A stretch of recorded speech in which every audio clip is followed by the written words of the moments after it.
about scale in this sector, it's almost non-existent. And I really think with the capital that's coming in, I mean, if you think of foreign money that's roughly 13,000 crore, CSR money that's another 10,000 crore, which is growing because a number of companies have not met the 2% as yet. And then you have individual philanthropy growing at a fairly rapid pace in India.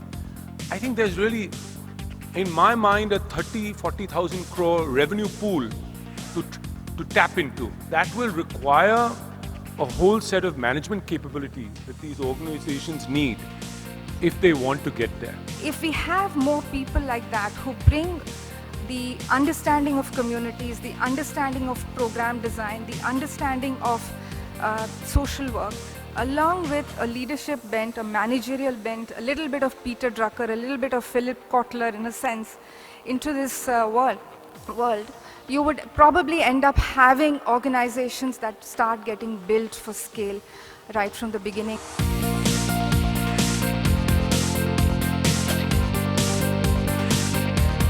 As I started looking for people, I saw that there was a very clear divide. There were people who were from the social sector, generally had a master's in social work and from a great institution like TIS, or there were people who'd worked in the for-profit world and wanted to make a switch.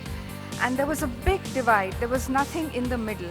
And that was really my dilemma in the beginning. How do you find people who could provide the balance?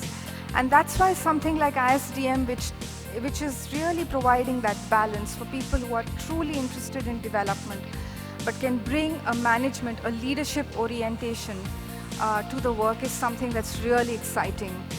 At the same point in time, there's also a whole set of young people who are very excited about coming into the social sector. If we want this sector to scale, we want it to be impactful, the number one issue is talent.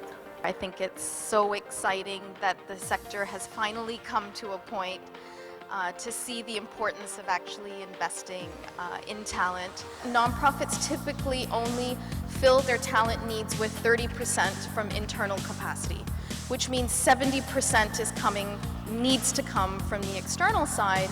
And so I think having a program like ISDM is extremely valuable in plugging some of the talent gap and being able to bridge that.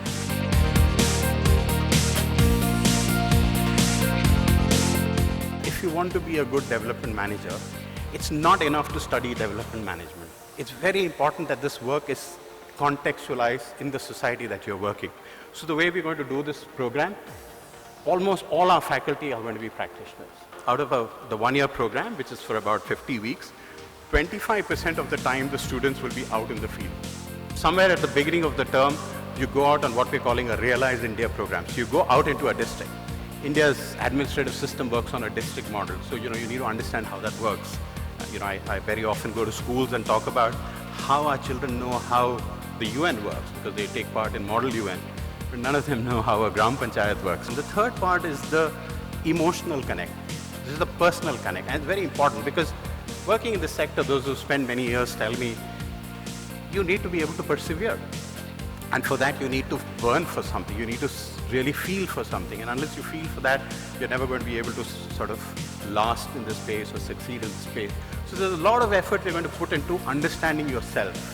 And if you understand yourself and you stand in what you sort of believe in and what you burn for, you'll be far more effective. And how each of us are different and good in our own way.